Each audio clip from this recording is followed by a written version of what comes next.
Vividly remember the day I stumbled upon an ugly episode from the past that would forever change my perception of beauty and social expectations.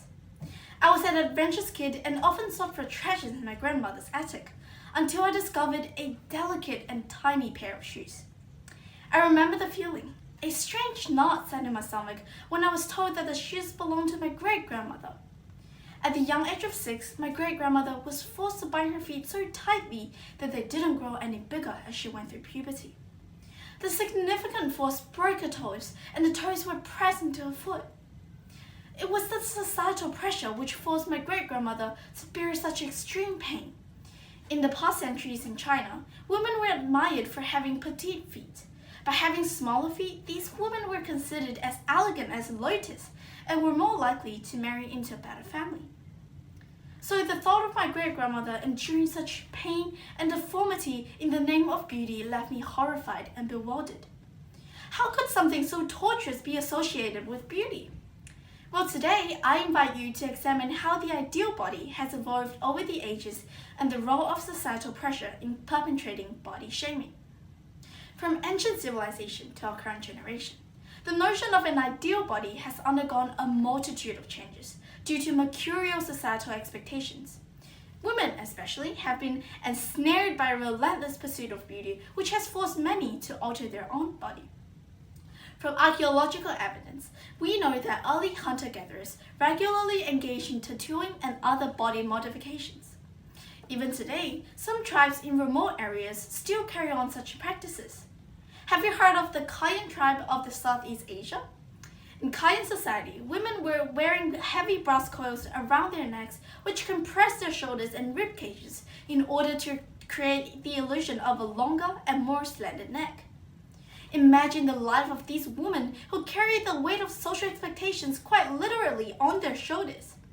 During the Renaissance period in Italy, the ideal woman body was depicted in multiple portraits.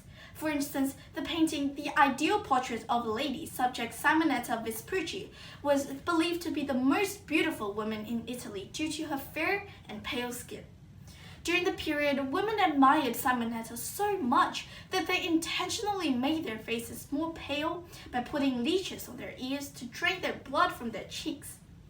Excessive body bloodletting could cause weakness, skin lesions, and in some cases, even death. This serves as a stark example of how societal beauty standards can push individuals to go to extreme and harmful lengths in pursuit of an idealized appearance, with potentially severe consequences for their own well-being. Stepping into the Victorian era in the 19th century, the ideal body for women has shifted again, with a fragile, delicate body shape being celebrated. This was achieved by tightening women's waists using corsets and bandages. These corsets, while creating the illusion of an hourglass figure, often led to significant health problems, including difficulty in breathing and even deformed body organs. Today, we find ourselves in a brave new world of social media and digital image alteration. Through the thin glass screen, we see young women with golden glow on their purposefully tanned skin and slim bodies. Women in our current generation feel pressured to adhere to restrictive diets, undergo cosmetic procedures, and invest heavily in beauty products, all in pursuit of a look that follows the ever-changing trends. The thin glass screen then serves as a mirror which reflects on the relentless societal expectations from women themselves that push their sisters to conform to the so-called ideal body. So let us remember that history has shown us time and again that these so-called body ideals are as fleeting as the seasons. Beauty standards in one era become outdated in the next. It is a cycle that has persisted for thousands of years. Yet, it is a cycle that we can all break. It is time to celebrate individuality, to lift the weight of these expectations off the shoulders of our girls, and to remind them that their true worth lies not in conforming to an ideal, but in embracing their unique selves.